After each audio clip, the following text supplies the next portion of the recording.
vipi mwanafamilia wa HNT Media? Ni wakati mzuri ambapo tunakutana kuzitazama zilizo happen kunako anga la michezo hapa Tanzania na nje ya mipaka ya Tanzania. Ni kukaribishe kwa wewe ambaye ndo kwanza unajiunga nasi, basi karibu tuwe pamoja nasi katika hili gurudumu ambalo tunalianza pamoja hapa mpaka mwisho. Bana, kuna moja kati ya taarifa kubwa ambayo kwa sasa inaendelea pia ku happen na inaendelea kutrend sana kunako anga la michezo, na hasa kwa wale ambao wapenda soka na wanaofuatilia habari za michezo hapa Tanzania. Bana, unaambiwa kwamba CAF wamefungia pichi ya Benjamin Mkapa. Moja kati ya taarifa kubwa ambayo nimeamua nikuletee ili uweze kujua ni nini kinachoendelea kunako uwanja wa Mkapa jijini Dar es Salaam. Bana, kabla ya taarifa hiyo kuna taarifa hii hapa ambayo nimekusogezea mwanafamilia wa HNT Media ili uweze kujua ni nini kinaendelea. Rais wa TFF na Sekafa Wallace Karia amechaguliwa kuwa mjumbe wa kamati ya utendaji wa CAF ambayo itakuwa chini ya Dr. Moses Patrice Motsepe. Bana, moja kati ya taarifa hii hapa, mjumbe wa kamati ya utendaji ya shirikisho la soka barani Afrika CAF na majukumu muhimu katika usimamizi wa maendeleo ya soka barani Afrika, na majukumu yake ni pamoja na kushirikiana katika maamuzi makubwa kuhusu uendeshaji wa CAF na kushirikiana utekelezaji na sera za maamuzi ya mkutano mkuu wa CAF, kushiriki katika upangaji wa usimamizi na mashindano ya AFCON, ligi ya mabingwa barani Afrika, kombe la shirikisho na AFCON ya wanawake, kuhakikisha kuwa mashindano yanayofuata viwango na kanuni za CAF na FIFA, masuala ya kifedha, udhibiti wa rasilimali, kusimamia bajeti na kuhakikisha fedha za CAF zinatumika kwa uwazi na kwa ufanisi. Aidha, kushiriki katika maamuzi ya kuhusu udhamini na mapato ya CAF, kushughulikia migogoro kati ya vyama vya soka vya kimataifa, vilabu, uwekezaji na wadau wengine, pamoja na kusimamia utekelezaji wa maamuzi ya nidhamu na sera za soka, kusaidia miradi ya maendeleo ya soka kama soka la vijana, soka la wanawake na program za makocha na waamuzi, pamoja na suala la miundombinu ya soka Afrika, kukamilisha CAF kuwakilisha CAF katika FIFA na mashirikisho mengine ya soka duniani, pia kuhakikisha mahusiano mazuri kati ya CAF na mashirikisho ya soka ya kimataifa wanachama.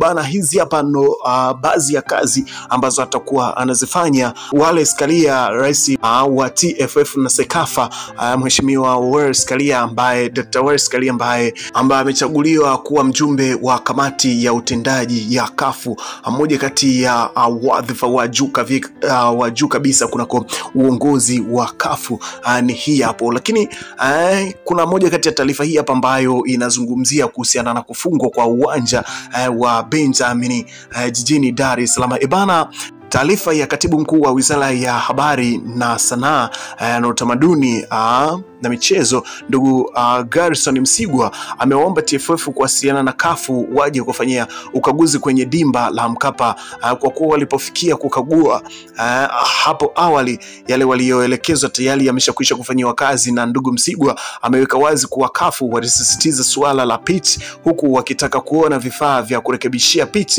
ila walishindwa kuwaonyesha kwa kuwa vilikuwa njiani vikitokea katika matengenezo huko China.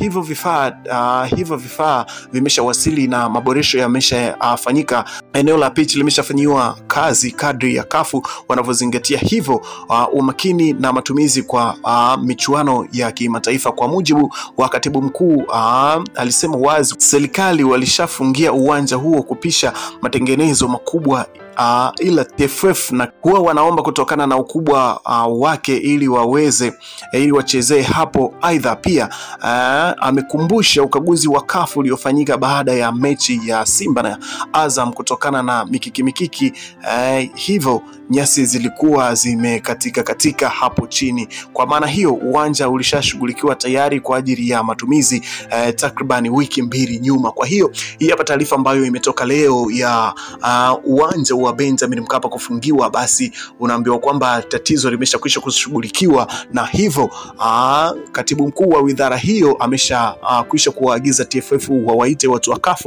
ili waje kukagua ili waweze kufungulia uwanja huo, na kama itakuwa hivyo basi Simba Sports Club na mechi yake ya Al Masry basi itachezwa hapo kuna kwa uwanja huo wa Benjamin Mkapa, tofauti na jinsi ambavyo taarifa zilikuwa zimekuja kwamba mechi hiyo huenda ikachezwa katika uwanja wa Mahol wa huko Rwanda, lakini badala yake basi utachezwa kuna kwa pitch hilo la Benjamin Mkapa. Moja kati ya taarifa kubwa, lakini sekeseke la klabu ya Yanga na Simba kuhusiana na dabi ya Kariakoo bado linashika hatamu.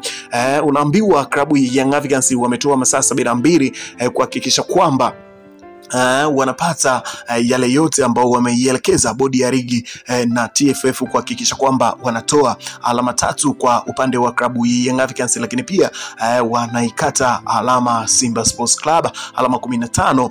Moja kati ya taarifa kubwa ambayo kwa sasa inaendelea kuhappen kunako mitandao ya kijamii. Bado naambiwa kwamba siku ya jana rais wa klabu ya Young Africans Engineer Said alikuwa nchini Misri hapo katika jiji la Cairo, ambapo walikuwa wakisaini makubaliano na mashirikiano kati ya chama cha vilabu ambacho kinaongozwa na Engineer Said kama chairman, lakini pia wakisaini mkataba wa mashirikiano na CAF.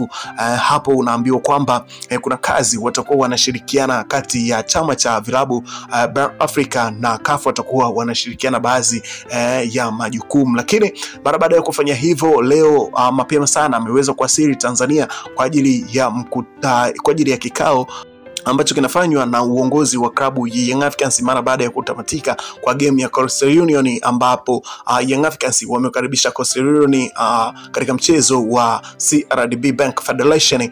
Basi mara baada ya kutamatika kwa game hiyo, basi unaambiwa kwamba Young Africans wana kikao ambacho wataketi kuhakikisha wanafuatilia kile ambacho kinaendelea kuhusiana na ile dabi ambayo imekwisha kuahilishwa.